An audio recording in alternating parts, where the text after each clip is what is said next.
నా పేరు సంగీత అజయ్ సింగ్ ఠాకూర్. నేను నా క్వాలిఫికేషన్ ఎంఎస్సి. అయితే నేను స్కూల్ లెవెల్ నుంచి కూడా నాకు లీడర్షిప్లో ఇంట్రెస్ట్ ఉండి స్కూల్ లెవెల్ నుంచి నేను ప్రతి దాంట్లో స్టూడెంట్స్ గురించి కానీ దేని గురించి కానీ అయినా ఫైట్ చేస్తూ వాళ్ళకు న్యాయం చెయ్యాలి మనము అన్న ఒక దృక్పథంతో నేను ముందు నుంచే నాకు ఆ ఫీల్డ్ ఉంది. అయితే ఇక నా మ్యారేజ్ అయిన తర్వాత ఇక్కడ మా హస్బెండ్ ఇంట్రెస్ట్ తోటి మీకు చదువు ఉంది, నలుగురికి సేవ చేసే గుణం ఉంది, ఎవరికి ఎలా అప్రోచ్ అయితే ఎలాంటి పనులు చేయించగలిగే అనే నాలెడ్జ్ మీకు ఉంది ముందు నుంచి. కాబట్టి మీరు కంపల్సరీగా నలుగురికి సేవ చేయాలి అంటే మీరు ఈ రాజకీయంలో చెయ్యాలి. మనం నలుగురికి మనం ఎంత సంపాదిస్తున్నాము ఏం చేస్తున్నాము అనేది ముఖ్యం కాదు. మున్సిపల్ కౌన్సిలర్ అనగానే అందరి ఉద్దేశం ఏముంటుందంటే రోడ్లు, మోరీలు, స్ట్రీట్ లైట్స్ ఇంతే అని అనుకుంటారు చాలామంది. కానీ అది రాంగ్. ఒక కౌన్సిలర్ అంటే ఆ వార్డుకు అన్ని విషయాల్లో జోక్యం చేసుకొని అన్ని విషయాల్లో డెవలప్మెంట్ చేయాలి. స్కూల్కి నేనే పెయింటింగ్ వేయించినాను, కరెంట్ కనెక్షన్ తీయించుకున్నాను, బాత్రూమ్స్ డోర్స్ అన్నీ కూడా నేనే ఫిట్ చేయించి స్కూల్ ఇంటింటికి వెళ్ళి పిల్లలను రెడీ చేసి ఇప్పుడు 70 మెంబర్స్ స్టూడెంట్స్ని చేసినాను నేను. అయితే ఇది ఇప్పుడు మా తాండూరు సమస్య అందరికీ తెలిసిందే ఉండొచ్చు. మున్సిపల్ నుంచి ఒక్క పని కూడా కాలేదు. అంటే ఆ చైర్మన్ ఫెయిల్యూర్ అనొచ్చు, ఆమె కరెక్ట్ అవగాహన లేదు ఎలా చెయ్యాలి ఏంటి. మనకు ఆపోజిషన్ ఉంటుంది, అందరినీ కలుపుకొని చేసుకున్నప్పుడే మనకు పనులు అవుతాయి. మనం వాళ్ళకి యాంటీగా పోతే పనులు కావు.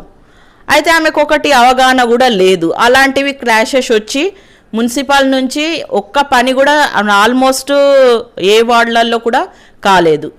అయితే నేను ఇప్పుడు ఎమ్మెల్యే గారు మాకు చాలా సపోర్టివ్గా ఉన్నందుకు నా వార్డులో అంగన్వాడీ రెంట్కుండే అది ఎంబడిపడి ఆయన శాంక్షన్ చేయించుకొని అంగన్వాడీ గవర్నమెంట్ బిల్డ్ చేయించినాను. మళ్ళీ మహిళలకు డాక్రా గ్రూపు చాలా చిన్నగా ఒక కమిటీ హాల్ ఉండే. అయితే మా దగ్గర 3 గ్రూప్స్ దాదాపు 600 మెంబర్స్ ఉన్నారు గ్రూప్లో. మరి వాళ్ళకి సరిపోదని దాన్ని కూడా ఒకటి పెద్దగా కట్టించడం జరిగింది. ఇక రోడ్ల విషయం వస్తే 30 ఇయర్స్ నుంచి మరి ఎవ్వరు ఆ ప్లేస్కి ఇంపార్టెన్స్ ఇవ్వలేదన్నమాట. ఇక్కడ పక్కకే ఉంది రోడ్డు, అన్నీ డెవలప్ అయింది కానీ అక్కడ వేయించలేదు. అయితే వాళ్ళు నాకు ఫస్ట్ నేను క్యాన్వాసింగ్ వెళ్ళినప్పుడు వాళ్ళు ఒకటే అన్నారు, మేడం మేము ఎమ్మెల్యే వరకు కూడా పోయినాం, ఎమ్మెల్యేకి పిలిచి కూడా చూయించినాం, కానీ రోడ్డు వేయలేదు. అది మీ హయాంలో వేస్తే డెఫినెట్లీ మేము ఈసారి వేస్తాము, కానీ నెక్స్ట్ కూడా మిమ్మల్ని గెలిపించే బాధ్యత మాది అని నాకు హామీ ఇవ్వడము, నాతోటి కూడా హామీ తీసుకోవడం జరిగింది అక్కడ వేయించాలని. అయితే అక్కడ ఫండ్స్ పెడుతున్నారు కానీ వేయించలేదు. 2-3 టైమ్స్ ఫండ్స్ పెట్టిన కానీ వేయించలేదు. ఇక మా ఎమ్మెల్యే గారికి నేను అప్రోచ్ అయ్యి ఎంబడిపడి అది నాకు కావాలని ఆయన ద్వారా అది ముందున్న ఫండ్ని రిలీజ్ చేయించుకొని అక్కడ రోడ్ వేయించడం జరిగింది.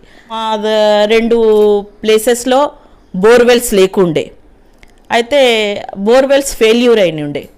ఆ బోర్వెల్స్ ఒకటి నా సొంత డబ్బులతో వేయించినాను, ఒకటి మా ఎమ్మెల్యే గారికి వేయించమని ఆయనతో కూడా ఒకటి బోరి వేయించడం జరిగింది. ఇంకొకటి సెంట్రల్ లైటింగ్ కూడా మా ఎమ్మెల్యే గారు సెంట్రల్ లైటింగ్ కూడా వార్డులలో లేకుండే, వార్డులలో కూడా సెంట్రల్ లైటింగ్ వేయించడం జరిగింది. ఇక ఎక్కడైతే స్తంభాలు లేవో అక్కడ కూడా స్తంభాలు వేయించి స్ట్రీట్ లైట్స్ ఫిట్ చేయడం జరిగింది. ఇక్కడ మాకు ఇక వార్డులో ఎక్కడ స్ట్రీట్ లైట్ ప్రాబ్లం లేకుండా దాన్ని ఇది చేయడం జరిగిందనమాట. చెయ్యాలని చేయలేను అంటే నేను ఫస్ట్ ప్రజల్లో మార్పు తేవాలి అనుకుంటున్నాను. అది 50% సక్సెస్ అయ్యాను. ఇంకా వాళ్ళల్లో మార్పు తేవాలి, ఇంకా కష్టపడాలి, ఇంకా వాళ్ళలో ప్రజలు మనకు వాళ్ళకు ఒక అవగాహన రాలే. అరే పార్టీ పరంగా ఓటు వేయొద్దు అనేది నా ఉద్దేశం. మనకు పర్సన్ పని చేస్తారా లేదా, ఆ పర్సను ఏ పనికైనా ముందుంటాడా లేదా అనేది వాళ్ళు ఆలోచించాలి అనేది నా ఉద్దేశం. అది నేను ఆల్మోస్ట్ సక్సెస్ నా వార్డులో. నాకు ఇప్పటికీ ఏది సమస్య ఉన్నా నాకు ఫోన్ చేయడము, లేకుంటే నాకు ఇంటికి వచ్చి కలవడం, మేడం ఇది ఉంది, వాళ్ళ పర్సనల్ విషయాలు ఉన్నా కూడా నాకు వచ్చి చెప్పి వాళ్ళు పని చేయించుకోవడం జరుగుతుంది. అదొక మంచి హ్యాపీనెస్. అరే నేను కూడా చేస్తున్నాను, వాళ్ళకు కూడా నేను చేస్తాను అనే నమ్మకం ఉండి నా దగ్గరకు వచ్చి చేయించుకుంటున్నారు అనేది కూడా నాకు హ్యాపీనెస్. ఇప్పుడు ప్రజల గురించి నేను పదవిలో ఉన్నా ఉండకపోయినా ప్రజలకు సేవ చేయాలనేది నాకు ముందు నుంచి ఉంది. మా హస్బెండ్ సపోర్ట్ కూడా ఉంది. ఇప్పుడు నేను నా ప్రజల సపోర్ట్ కూడా సంపాదించుకున్నాను. కాబట్టి నేను మునుముందు నా ప్రజలకు డెఫినెట్లీ నేను సేవ చేయాలనుకుంటా. అయితే నేను గెలుస్తానా ఓడిపోతానా అనేది నాకు ఆలోచన లేదు. నా లక్ష్యం ఒకటే, నేను కష్టపడాలి, నా ప్రజలకు సేవ చేయాలి, నా ప్రజలలో నేను ఉండాలి అనేదే నా లక్ష్యం.